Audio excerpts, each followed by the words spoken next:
40 برس کی عمر کے بعد حضور نے کوئی کاروبار دنیاوی نہیں کیا، یہ معلوم ہے آپ کو؟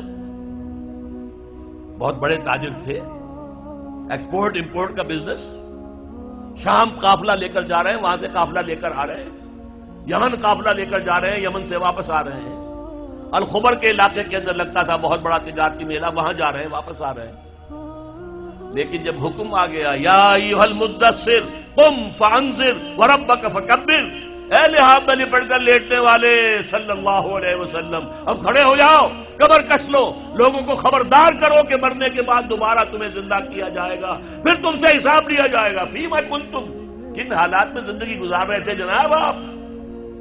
کیا اسلام کا غلبہ تھا؟ نہیں ہے اللہ، اسلام غالب تو نہیں، تم کوشش کر رہے تھے غالب کرنے کی، سوائے شرمندگی کے اور کیا ہاتھ آئے گا؟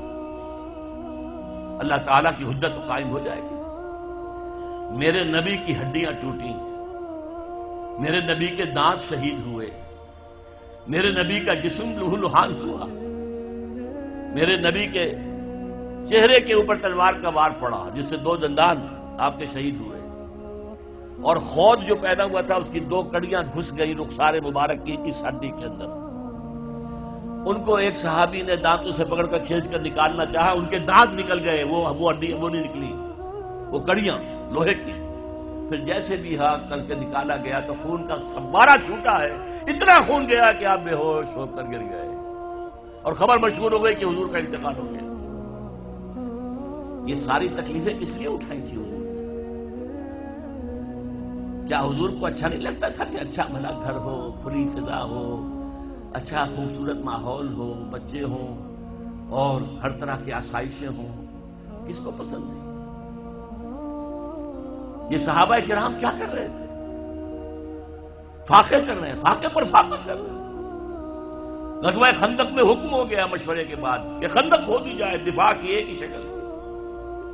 اب سردی کا موسم ہے شدید، کئی وقت کا فاقہ ہے، پیٹوں پر اپنے پتھر باندھ رکھے اپنی چادروں کے ساتھ کس کر کہ پیٹ دورا نہ ہو جائے، کمر دوری نہ ہو جائے۔ حضور کے پاس آ کر شکوہ کیا ہے، شکایت کی ہے، اللہ کے رسول اب یہ بھوک ہم سے برداشت نہیں ہو رہی، دیکھیے ہم نے اپنے پیٹوں کے اوپر اپنے کرتے اٹھا کر دکھایا، ہم نے پتھر باندھے ہوئے، آپ نے اپنا کرتا مبارک اٹھا کر دکھایا، 2 پتھر بندھے ہوئے۔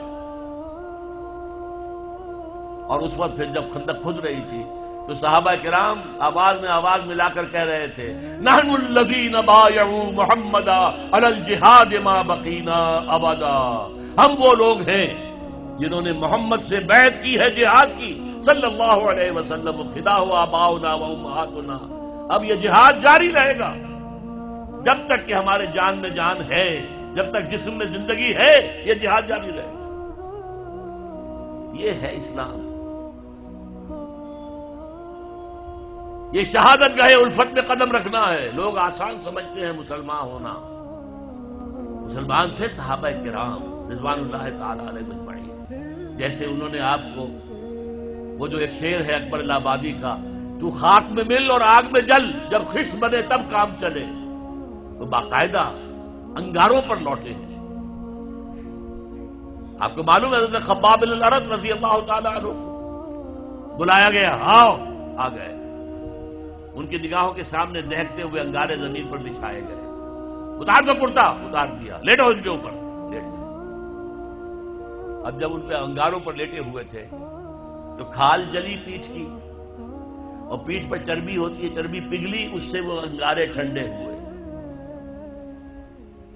وہ ہاتھ نہیں اٹھایا انہوں نے، کیونکہ حضور کا حکم تھا نو ریٹیلیشن، کوئی جوابی کارروائی مت کرو، جو ستم آتا ہے جھیلو، جو ظلم ہوتا ہے برداشت کرو، جو تکلیف آتی ہے جھیلو اور برداشت کرو۔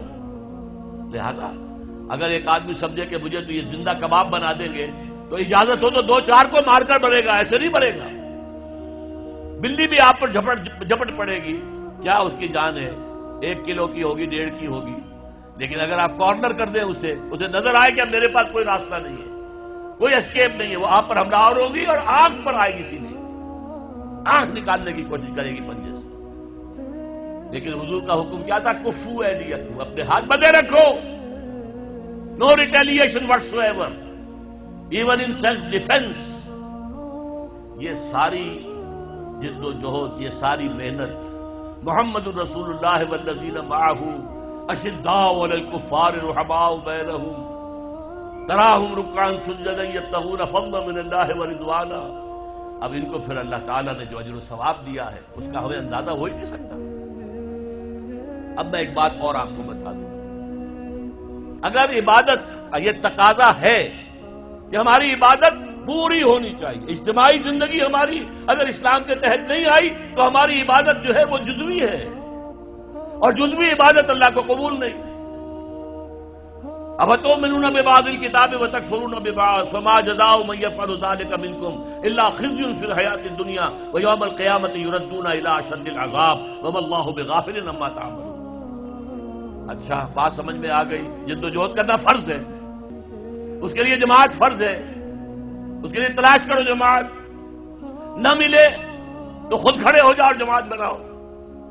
لیکن اس میں میں ایک درمیان میں ہنٹ دے دوں، جماعت کی اگر تلاش کرنی ہے، نئی جماعت بنانا آسان کام نہیں ہے. کوئی چلتا ہوا قافلہ مل جائے تو کیا کہنے ہیں، اس سے بڑی خوش قسمتی کیا ہوگی کہ کوئی جماعت بنی بنائی، جو قافلہ چل رہا ہے اس کے ساتھ چلنا کتنا آسان ہے. یکا و تنہا کسی صحرا میں سفر کرنا جو ہے کتنے خطرات ہیں. قافلہ ہے، قافلے کے ساتھ جڑ جاؤ. اگر قافلہ تلاش کرنا ہے تو کیا چیزیں دیکھنی چاہیے وہ بھی میں ذرا آپ کو آج بتا دوں. 5 چیزیں دیکھنی ہوں گی. نمبر 1، وہ جماعت سیکٹیرین نہ ہو، مسلکوں اور مذہبوں کی بنیاد پر نہ ہو، دین اسلام کی بنیاد پر ہو. یہ نہیں کہ یہ دیوبندیوں کی جماعت ہے، یہ بریلویوں کی جماعتیں ہیں. اب تو ایک تو ہے ہی نہیں، دیوبندیوں کی بھی بہت ہیں اور بریلویوں کی بھی بہت ہیں. یہ شیعوں کی ہے، یہ اہل حدیثوں کی ہے، یہ سیکٹیرین ہے. سیکٹیرین جماعت اپنے سیکٹ کی دعوت دے گی. ہمارا سیکٹ، ہمارا موقف، ہمارا مسلک، ہمارا مذہب سب سے اعلیٰ ہے. اہل حدیث کہے گا تم رفع دین نہیں کرتے، تمہاری نماز ہی نہیں ہوئی.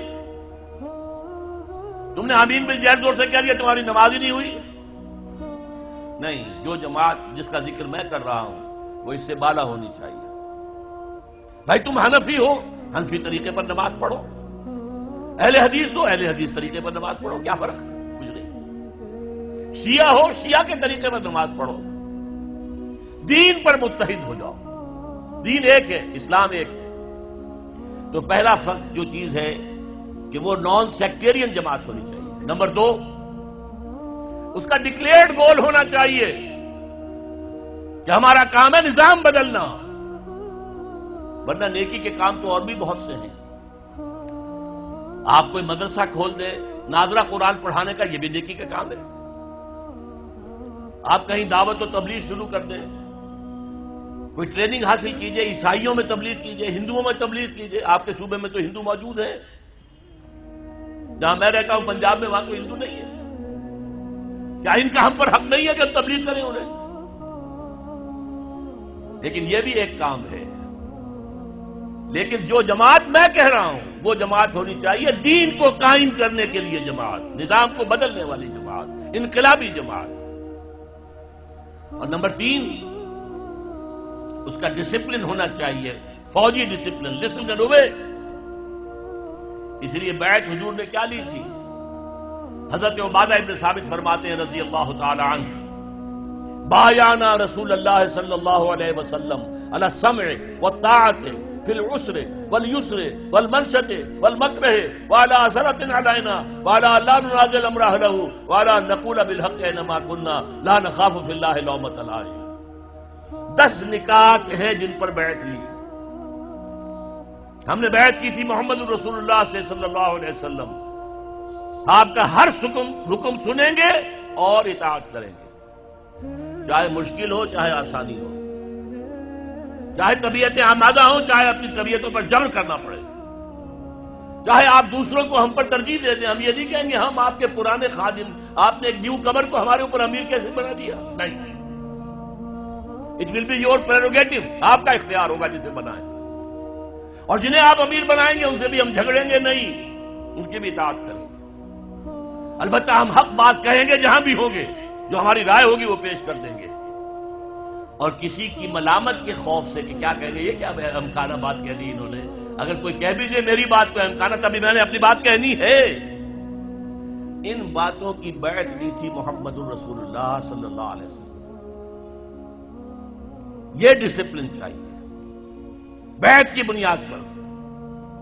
باقی یہ جماعتیں جو بنتی ہیں، یہ ممبرشپ ہے اور یہ انتخاب 2 سال کے بعد ہوگا، 4 سال کے بعد ہوگا، ووٹوں سے امیر بنے گا، امیر کی پھر شورا ہوگی، شورا کو حق حاصل ہوگا کہ نہیں کہ اس کی بات مانی جائے اور امیر جو ہے پابند ہو جائے شورا کا، یا امیر جو ہے اس کو ویٹو کا حق حاصل ہوگا. یہ ساری چیزیں کہاں تھیں؟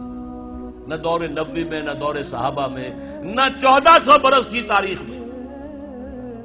یہ تو آئی ہے یورپ سے. یہ جماعت سازی کا نظام یورپ سے آیا.